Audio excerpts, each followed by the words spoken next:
Este programa tem o apoio de Seiko Astron. O tempo não espera por ninguém, mas o Seiko Astron acompanha-o onde quer que vá. Com precisão atómica, 1 segundo a cada 100 mil anos, sem necessidade de mudança de bateria e apenas alimentado por energia luminosa, ajusta-se a qualquer fuso horário. Seiko Astron, o primeiro relógio GPS solar do mundo no seu pulso. Esta é a história do dia da Rádio Observador. A NATO vai armar-se até aos dentes? E com que custo? Fizemos um esforço para que se consagrasse alguma flexibilidade, dado que, de facto, este objetivo é particularmente ambicioso. Em Haia, no final da Cimeira da NATO, Luís Montenegro assegurou que Portugal cumprirá com flexibilidade os objetivos para os próximos anos. A NATO decidiu que o investimento em defesa de cada Estado-membro deve aumentar para 5% do PIB, ficando para trás a meta dos 2%.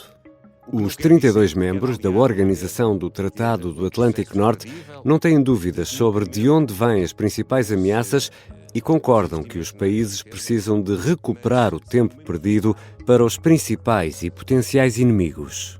É sobre esta necessidade de rearmamento que vou conversar com Madalena Moreira, jornalista da secção de Internacional do Observador. Eu sou Ricardo Conceição e esta é a história do dia de quinta-feira, 26 de junho. Bem-vinda, Madalena. Obrigada, Ricardo. Madalena, vamos começar aqui pelo princípio. O que é que ficou decidido em Haia? A principal decisão e a mais relevante e a que já se estava à espera é a nova meta de investimentos na defesa, que exige aos Estados-membros da NATO que passem a gastar 5% do seu PIB em defesa, quando até agora se falava em 2%. E isto é uma meta que tem que ser atingida até nos próximos 10 anos, mas que está dividida. Ou seja, 3,5%, e depois mais 1,5% para coisas diferentes. 3,5% mais 1,5%. Ou seja, isso quer dizer, Madalena, porque também já aqui falámos nisto na história do dia, que nem tudo vai para munições, para bombas, para carros de combate. Ou seja, quando pensamos em defesa, estamos a pensar em armas puras e duras, e homens e mulheres, claro, mas não é tudo para isso, é isso? Não, esses gastos tradicionais em defesa que mencionaste passam a estar incluídos nos 3,5%, que mesmo assim é um aumento em relação aos 2% que nós já tínhamos, exatamente, mas a declaração final da NATO, que é bastante mais curta que o habitual, menciona que os outros 1,5% devem ser para preparação e resiliência civil. E outras coisas, como por exemplo inovação. E o que é isto?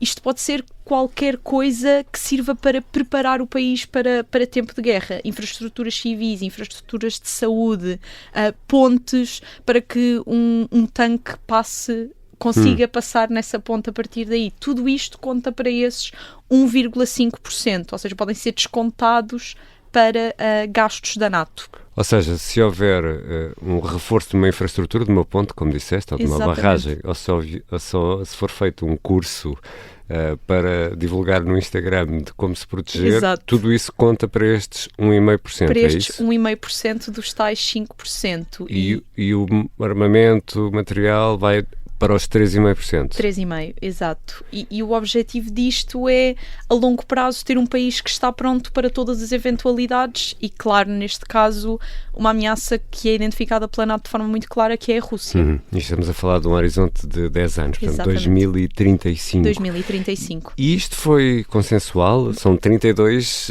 membros, não é? Exato. E não foi consensual. Há aqui uma voz que se levantou. Não foi consensual. O processo não foi consensual, já lá vamos. Houve aqui uma voz que se levantou muito contra estes gastos, dizendo que os 2% eram suficientes para ter esta preparação para a guerra, uma eventual guerra em que a Europa estivesse envolvida, e esta oposição é de Espanha. Que sempre disse que os 2% eram suficientes. No entanto, a NATO recusou fazer acordos paralelos e, portanto, disse ou os 32 membros assinam ou temos que mudar a declaração final e, portanto, gerou-se aqui um processo negocial em que Portugal também esteve envolvido, ainda que Luís Montenegro tenha dito que tivemos um papel discreto. Mas o que diz no documento final é os 5%, com 3,5% mais 1,5%. O que parece ter acontecido é que Espanha aceitou isto com algumas mudanças na linguagem e uma revisão em 2029. Ou seja, eles puseram algumas coisas no documento para permitir que assinassem a declaração final. Só que não se comprometeram com estes 5%. Depois da declaração final ter sido publicada, Pedro Sánchez já veio dizer que Espanha se ia manter com os 2% a curto prazo, portanto, que o objetivo imediato era os 2%, e, portanto, cria-se aqui uma dúvida de será que ele está a desafiar a declaração final da NATO ou ele se está a resguardar por trás deste teste em 2029 e destas diferenças na linguagem que impôs na declaração final? E os outros aceitaram isso? Os outros aceitaram isto porque há outros países que também não estavam particularmente empenhados nos 5%, por exemplo, a Eslováquia, que tem uma posição mais próxima da Rússia, ou a Bélgica, que também questionava se tínhamos que gastar uma posição tanto. Geográfica mais próxima da Rússia. Não, e mesmo ideológica mais próxima da Rússia. Com o Sr. Fico. Exato. Mas depois também temos Donald Trump, que os Estados Unidos são o país que mais gastam na NATO, a dizer que não, vamos obrigá-los a gastar o dobro. Obrigá-los à Espanha. À Espanha, exatamente. E a outros que tentassem desafiar isto, se bem que até agora os únicos que fizeram este desafio formal foi a Espanha. E olhando até para, sobre isso que estás a dizer, Madalena, olhando para a tradicional foto de família que se tira sempre nestas ocasiões, há pormenores interessantes que, no fundo, também são reveladores de como foi difícil chegar a um acordo. Sim, eu acho que aqui não podemos ignorar isto, é esta exclusão quase de Pedro Sánchez, que na fotografia aparece na ponta, sem ninguém atrás dele. Ele já estava no extremo o ano passado, porque as fotografias têm um protocolo que segue, ou seja, a secretário-geral ao meio, as pessoas mais importantes que mais contribuem para a NATO ao centro e depois, à medida que nos afastamos do centro, as pessoas que menos contribuem, os líderes que menos contribuem. Mas Pedro Sánchez este ano aparece isolado, quase com um pé fora da fotografia, ninguém atrás dele, e as imagens valem mais do que 1000 palavras e esta imagem é muito reveladora. Ninguém quis ficar com Sánchez Exato. Na fotografia. E já voltamos à conversa com a Madalena Moreira, jornalista da secção de Internacional do Observador. E Portugal vai chegar aos 5%? Como e quando?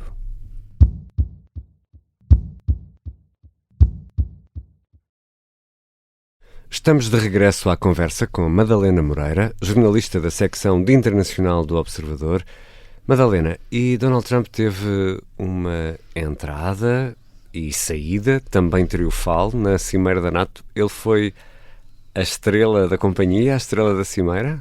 Sim, sem dúvida. Tanto que já se tinha dito que esta era uma cimeira feita à medida de Trump, porque se ele tinha saído da Cimeira do G7 mais cedo, então o que a NATO fez foi ter uma cimeira mais curta, para impedir que não houvesse surpresas. Donald Trump é o último a chegar ao jantar de gala na terça-feira, faz as suas declarações finais na quarta-feira, já depois de Marco Rutte, o secretário-geral, ou seja, Donald Trump tem a última palavra, mas o que faz mesmo dele a estrela desta cimeira é o facto de ele se ter proposto a obrigar os restantes países a aumentar as despesas para os 5% e ter conseguido fazer isso. E ele diz, é um marco histórico, é uma vitória monumental e ele está a reclamar para si esta vitória monumental. E temos de falar de Portugal. Também vamos chegar a estes tais 5%? E sim, como e quando, já agora? Portugal disse estar comprometido com estes novos valores, mas não é um dos aliados, como eu já tinha dito, que tenha um apoio mais vincado pelo tema. Ou seja, Portugal não sente na pele a proximidade aqui geográfica mesmo à Rússia e, portanto, nunca foi um dos países que, pela sua própria vontade, tenha aumentado os gastos em defesa desde que a Ucrânia foi invadida. Mas ainda assim, Luís Montenegro, nas declarações depois da Cimeira da NATO, disse que este plano era ambicioso e fez questão de lembrar que há a tal revisão das metas em 2029 e que, portanto, é preciso tomar um passo de cada vez. Mas não só pôs, porque ele próprio diz que Portugal tem que assumir mais responsabilidade e cumprir os compromissos a que faz dentro da NATO. Para promessas concretas, temos o atingir os 2% do PIB, que era uma proposta que o Governo já tinha dito que o iria fazer, e que Luís Montenegro dividiu em 3 vetores, como ele próprio chamou. O primeiro é o investimento em recursos humanos, ou seja, contratação de forças armadas e valorização de carreiras, equipamentos, que aqui, lá está, a aquisição de material militar. É o mais básico, diríamos, e depois o investimento em infraestruturas militares, que lá está, pode contribuir para aquele 1,5%. E já percebemos também já falámos aqui sobre isso noutros episódios da História do Dia, que a NATO, no fundo, permite alguma criatividade na forma como se arrumam estas contas da defesa para chegar aos 2%, mas há aqui uma dúvida e há uma promessa do Governo não apresentar um orçamento retificativo. Isto cabe tudo nas contas atuais? Luís Montenegro garante que há margem orçamental suficiente para fazer este aumento para os 2% e por isso é que o propuseram. Mas a justificação para isto, para dizer que consegue fazer este aumento, é que não é só gastar mais, é gastar melhor. Ou seja, de forma a que isto sejam investimentos a longo prazo que tenham algum retorno e não seja só gastar dinheiro em tanques. Madalena, a NATO é a maior aliança de defesa do mundo, tem de lidar, no entanto, como já percebemos, com 32 sensibilidades, 32 objetivos e preocupações diferentes. Ainda vai a tempo a NATO, depois desta decisão, de garantir a segurança dos Estados-membros perante as ameaças? A NATO funciona precisamente porque é uma aliança e porque tem um princípio basilar que é o artigo 5º, que é um ataque contra um, é um ataque contra todos e, portanto, se um dos Estados for atacado, os outros entram em cena para o defender. E na terça-feira, antes de chegar a Amsterdão, Donald Trump tinha dito que este artigo tem muitas definições e que ele se compromete a defender os restantes países da NATO como amigos. Ele tem uma interpretação própria do artigo 5º, Ele tinha, porque depois quando lemos a declaração final, parece ter havido aqui uma noção dos outros países que o artigo 5º é o essencial, lá está, para equilibrar essas 32 sensibilidades e há uma concordância e o que é definido como apoio férreo, aqui estou a citar, ao artigo 5º da NATO. E, portanto, apesar de Trump ter dito que tinha várias definições, a declaração final assinada pelos 32 membros parece deixar muito menos espaço para interpretações e definições diferentes e dizer, não, a aliança funciona porque continuamos a ter como base este artigo 5º de defendermos uns aos outros. Ou seja, aquela ideia de se um for atacado... Fomos todos atacados. E todos virão em auxílio desse. Exatamente. Essa ideia... E a força está nos números. Serem 32 países a comprometer-se com este artigo, claro que lhes dá muita segurança. Madalena, e o resultado desta cimeira é também uma admissão de culpa, talvez, seja um bocadinho exagerado, mas uma admissão de culpa por parte da NATO, e dizer que esteve demasiado tempo a marcar passo, sem olhar para o que os potenciais inimigos ou as ameaças ou os países que ameaçam estavam a fazer? Mais do que da NATO, é uma declaração disso de Donald Trump, que e Mark Rutte definiu que é o secretário-geral da NATO. Exatamente, o secretário-geral da NATO disse que que os Estados Unidos andavam a carregar o fardo da segurança da Europa. Se a maior ameaça na Europa é a Rússia, então a Europa também tem que acelerar, porque os Estados Unidos nunca pararam de estar na linha da frente da produção militar. O que acontece aqui é que a NATO não é só os Estados Unidos, são 31 outros países e talvez esses países é que tenham chegado, puxados por Donald Trump, tenham chegado a esse nível que a NATO queria. Obrigado, Madalena. Obrigada eu, Ricardo. Madalena Moreira é jornalista da secção de Internacional do Observador. Deixo ainda algumas notas de destaque para esta quinta-feira. O primeiro-ministro português, Luís Montenegro, participa no Conselho Europeu que se reúne em Bruxelas depois da Cimeira da NATO. O candidato presidencial Marcos Mendes vai no Porto apresentar a Comissão de Honra. E em Lisboa há concerto dos Imagine Dragons no Estádio da Luz. Esta foi a História do Dia, a sonoplastia do Artur Costa, a música do genérico do João Ribeiro. Eu sou o Ricardo Conceição. Até amanhã.